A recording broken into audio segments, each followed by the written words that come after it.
Mary വോൾസ്റ്റോൺക്രാഫ്റ്റ് എന്ന പേരിലുള്ള ഒരു ഇംഗ്ലീഷ് എഴുത്തുകാരിയും തത്വചിന്തകയും ഉണ്ടായിരുന്നു 17-ാം നൂറ്റാണ്ടിൽ. അപ്പോൾ അവർ സ്ത്രീകളുടെ അവകാശങ്ങൾക്ക് വേണ്ടി ഒരുപാട് പോരാടിയ ഒരു എഴുത്തുകാരി കൂടിയായിരുന്നു. Mary Wollstonecraft was an English writer and philosopher known for her advocacy of women's rights.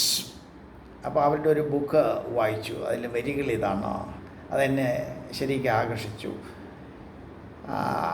ഈ കാലഘട്ടവുമായിട്ട് ഇപ്പോൾ നടക്കുന്നതുമായിട്ട് ഒരുപാട് ബന്ധം അതിനുള്ളതായിട്ട് തോന്നി.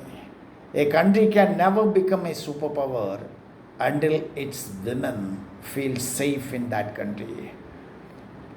ഒരു രാജ്യത്തിലെ സ്ത്രീകൾക്ക് സുരക്ഷിതരാണെന്ന് തോന്നുന്നത് വരെ, അവർ സുരക്ഷിതരാകുന്നത് വരെ, ആ ബോധം അവരിലുണ്ടാകുന്നത് വരെ ആ രാജ്യത്തിന് ഒരു മഹാശക്തിയാകാൻ അല്ലെങ്കിൽ സൂപ്പർ പവറാകാൻ കഴിയില്ല.